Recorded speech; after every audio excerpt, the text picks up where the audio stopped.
Hope you're all doing well. Many years ago, my father-in-law walked into the queue in Barclays Bank in Ampthill and saw his mate Chris standing in front of him in the queue. Thought he'd have a bit of fun, so a couple of steps and a massive swipe. He booted him hard up the backside, only for Chris to turn round and, to Ben's horror, it wasn't him. He'd mistaken him for somebody else. That's a really awkward situation to try and get out of. I don't know if that's ever happened to you or anything similar has happened to you, that idea of mistaken identity. Years ago when I was working in the sale room in Bedford, I had to deal with a customer who came in, didn't think anything of it, went back into the office, and the girls in the office were just really excited about this guy that I'd been speaking to. What did he say? What was he like? Why? What's the problem? And he was apparently one of the leading soap actors of our day back in the day. And to this day, I couldn't tell you which soap, what his name was or anything, but they got very excited about it and I missed it completely, not a clue who he was. And our passage today introduces two groups of people to us. One who recognise Jesus, they get it. And a second who have all the advantages of understanding a lot of this stuff and should get it, but they don't.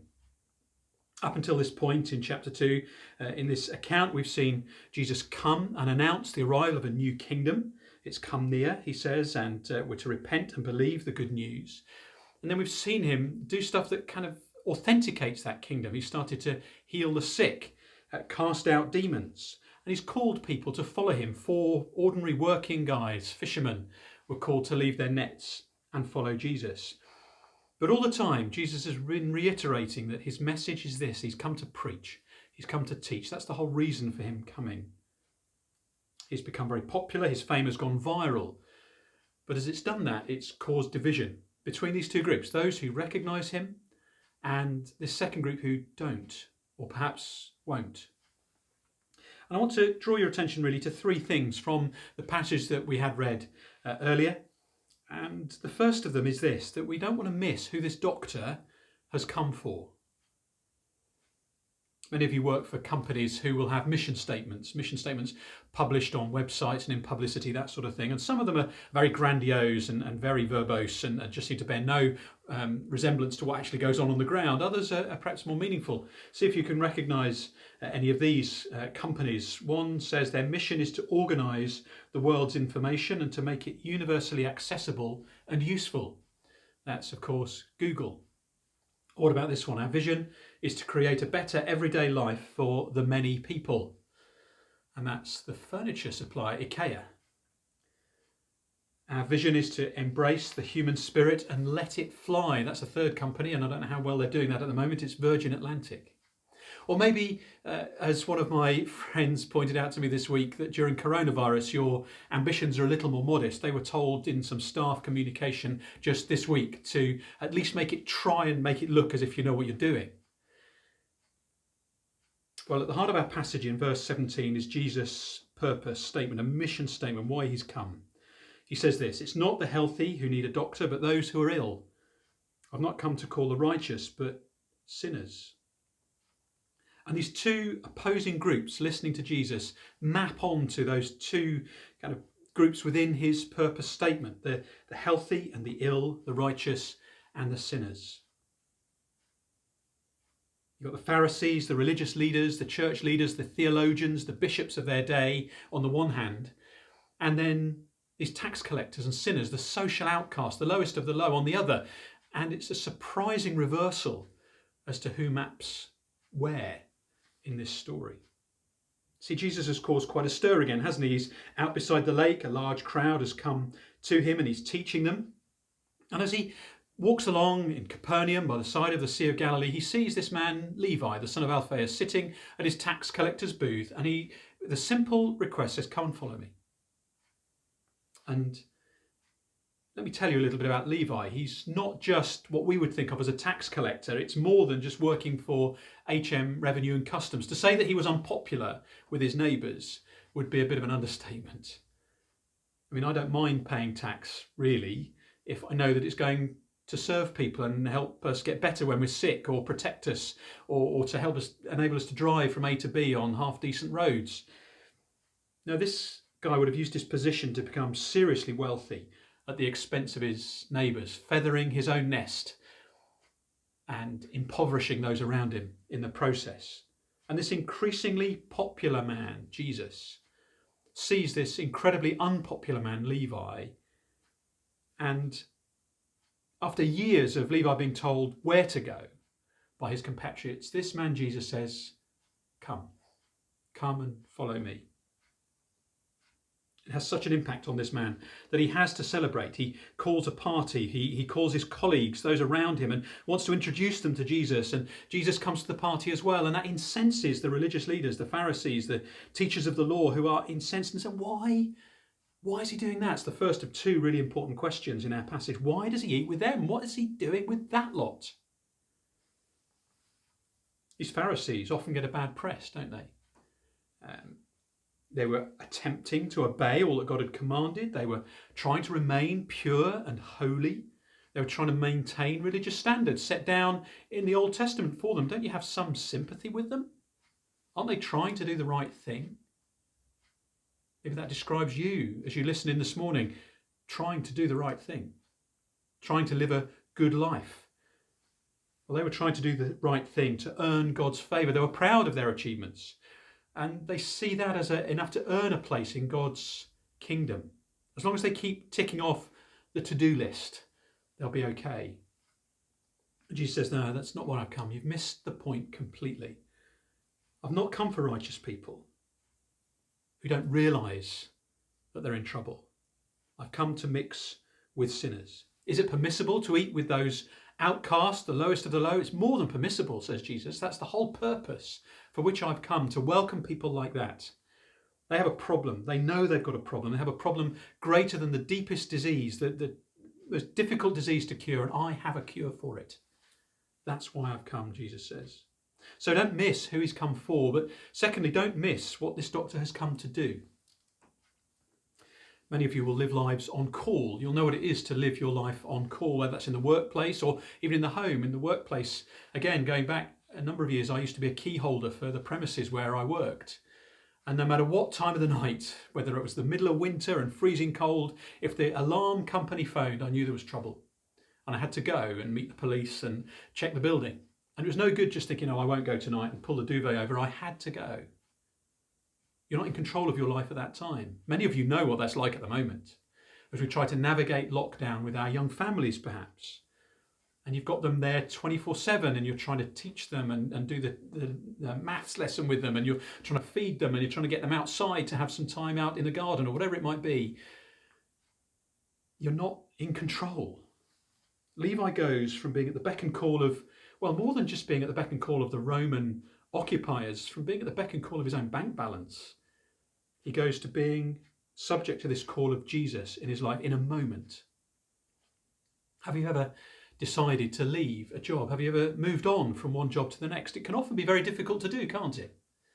Particularly when the perks are so good, when the benefits package is so great, as it was for Levi. But here he is, all in. He leaves everything behind. The fishermen could potentially go back to their old way of life. They've left their boats and their nets with their extended family. They could go back fishing. But this man can't. The Romans are never going to trust him again. He's never going to be able to take up his former position. He's all in. And that's what the call of Jesus demands on your life too. It isn't just patching up your old way of life. It's not just taking some of those good things you've done and adding to them a little bit. This doctor hasn't come to perform some sort of minor cosmetic surgery around the fringes of your life. No, he's come for radical, life-giving heart transplant surgery. It's a radical transformation because he's come to make all things new. And that's why we have these two little pictures later on in our passage of the new and old cloth and the new and old bottles. It's supposed to make us think about what is it that's new about this. You know how cloth goes after a time. You pull out an old t-shirt out of the cupboard and put it on, and you very easily, the brittle old material, you stick your thumb through it, and it's no good to anybody. Old leather wine bottles, you put new wine in an old hardened, tough leather bottle, and as it ferments, it's going to explode and it's going to be lost. Those explosive bottles are a symbol of an explosive new life and a new kingdom. Your life can no longer revolve around your old priorities. Rather, Jesus must become the central focus because of who he is and what he's done for you. The coronavirus crisis has caused all of us to reevaluate what's really important to us, I think, hasn't it? What's important to you? It may be that money is significant. It may be that your job is important to you. Good. These are good things. Your image, your standing, they're all important. But as you read articles about what's really important, what people have really thought about during this crisis, everybody seems to be coming back to this point that it's family, it's friends, it's relationships, it's people that matter. These are all good things, but they're not ultimate things. Even the closest of friendships and relationships will one day come to an end. They're good, but they're not ultimate. And the call of the kingdom, what Jesus has come to do, is to claim the throne of your heart and your life. This call of Jesus on your life changes everything because he is now in control. And that's a good thing. Because thirdly, we don't want to miss what this doctor has come to bring. And that might be another surprise to you if your view of Christians is that they're a bunch of religious, do-good, kind of judgmental, holy Joes who don't know how to have a good time. Well, this challenges that perception here in Mark, doesn't it? Because those outside, the religious leaders, seem to be the ones that are miserable, sort of sniping from the sidelines. And the ones who are called and recognise and hear the call and obey and respond are the ones that are having a great time. I know where I'd rather be. One commentator has said this, that Jesus comes in the Gospels and we see him eating and drinking his way through the Gospel accounts. Time and time again we'll encounter that in Jesus' life. He's come to bring a deep and a lasting joy. That's why he responds to the second question in our passage in this way, when people come and ask him about John's disciples and the Pharisees' disciples fasting, and why aren't yours doing that? He says, well, why would they? Why on earth would they? How can they fast while the bridegroom's with them? They can't. As long as they have him with them, they should celebrate. We should have been at a wedding last weekend. And our hearts go out to Harry and Sarah, the couple who were due to get married. It was going to be such a lovely day. We were so looking forward to it. I know for some of you, you've had to take that really tough decision to delay or postpone a wedding over the next few weeks and months. And that's right, isn't it? Because we celebrate. They're a time of celebration. It brings two families together. It forms one new unit. They signify a new beginning, a new family. And Levi knew that, didn't he? He was an outsider who'd been brought into this new community that Jesus is forming alongside four fishermen who probably only hours before he'd been exploiting and extorting and trying to charge too much for the catch of fish and the tax that was due to be levied on them. Here he is, sharing in that new community with enemies. How can that be so? Well, for the first time, there's a hint of what's to come in verse 20, I think. They can't fast as long as the bridegroom is with them, but the time will come when the bridegroom will be taken from them. There is a day coming when the bridegroom won't be there with them anymore. And it's more than a hint, really, isn't it? That Jesus knows exactly where his mission is taking him. It's taking him to the cross. It's taking him to the cross where he's going to take on his own shoulders the sins of Levi and his colleagues, the sins of all of those who, down through the centuries, have heard and responded to this call of Jesus on their lives. You see, you can either try to carry that burden yourself by doing the right thing and ticking the right boxes, or you can come and lay all of that down at Jesus' feet. So we say that the difference between all of the worldviews, all of the religions out there and Christianity is this: it's do, be, done. All of the other religions in the world say what you've got to do. You've got to strive to earn the favour of your God. Christianity says, no, don't do that. Jesus has done it all for you. And for those of us that do hear that call and respond, there is a deep joy to be found in his presence. Now, even in the midst of these difficult, tough days that we're living through, we can know something of this joy because we know that the big questions are answered, the eternal questions are answered. Because the Bible story ends with parties, with a marriage supper, with a party. And Jesus says this in the last book of the Bible: I'm standing at the door and I knock. In Revelation chapter 3 and verse 20, if anyone hears my voice and opens the door, I will come in and eat with that person and they with me. Lockdown has us yearning, doesn't it, for those physical contacts again, for that day when we can sit around a table with extended family, with friends, and just share a meal together. There'll be a good old celebration, a good old party. Some of those weddings are going to be times of heightened joy. for what we're living through at the moment. But don't set your sights too low. There is an even greater joy that can be yours as you hear this call of this kingdom. You're invited to the greatest party there will ever be. So how are you going to respond this morning? If you're a follower of Jesus Christ here, can I urge you to remember Levi's example? Such a great example for us. Are you deepening those friendships with your colleagues, with your friends around you who don't yet know this Jesus, who haven't yet heard that call on their lives? We must introduce them to this doctor. The church should be more like one of the Nightingale hospitals, with rows of beds ready to take the wounded and the hurting and the dying and patch them up. It should be much more like that than a luxury hotel that's there for the benefit of all those who are inside already. If we had a cure for coronavirus this morning and we kept it to ourselves, what would that say about our love for those around us? We're a group of people who've experienced this grace of God through Jesus Christ and should be longing for those around us to meet him too. Who can you invite to meet the doctor this week?